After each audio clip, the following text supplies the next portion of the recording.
Now, the other big story of the day, and I'll be keen to know Aditya's view on that as well, but let me first go across to Harsh. One of the biggest stake sales, promoter sales, whatever you want to call it, of the season is Bajaj Finserv. Two promoter entities of the financial services company are set to sell nearly 2% of the company via block deals. Now, if you hear 2%, you'll be thinking, why am I saying it's one of the biggest stake sales?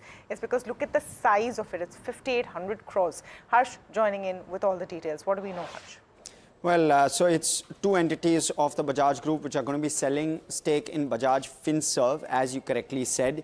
It's going to be, the floor price for this is going to be 1,880 rupees a share, which is roughly a 3.3% discount to yesterday's close, reflecting on your screen of 1,944 rupees per share. The full deal size, as you correctly said, was 5,828 crore. In terms of how much both of these entities own currently, Bajaj Holding, which is the listed holding company of Bajaj Group, holds 39% in Bajaj Finserv.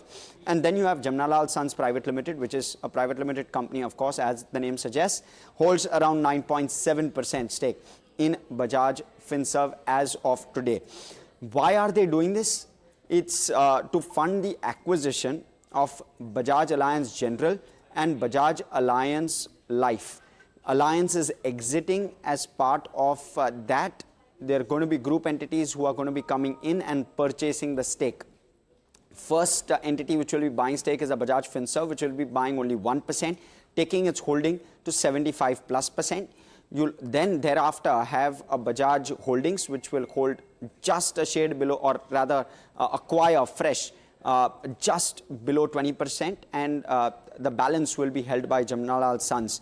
In terms of the quantum, and I'll talk only about Bajaj Holding here because that's the listed entity, Bajaj Holding will pay to Allianz 10,574 crore rupees for the general insurance arm and 7,980 crore rupees for the life insurance arm. And therefore, the total consideration being 18,554 crore rupees. Part of this likely to go for funding that acquisition. Okay, Bajaj Finserv, expect a downtake, of course, when that sizable number of shares come in on the street. But nevertheless, Aditya, fundamentally, how do you look at the stock and all of these developments?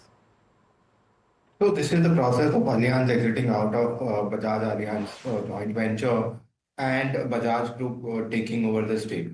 I have no doubt that the Bajaj Group will do exceptionally well in their insurance business, even when the Allianz Group moves out.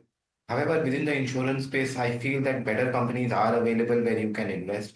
For example, in the life insurance space, you could look at somebody like an HDFC Life. The stock has broken out, and I believe that it will head to 1,000 rupees shortly. So my opinion is, although a fantastic company, I look at Bajaj Finserv as a holding company for Bajaj Finance.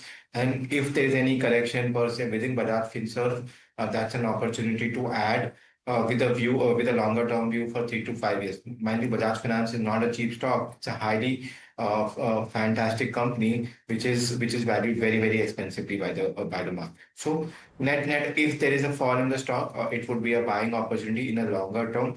And I expect Bajaj to do really well once Allianz is out of the business.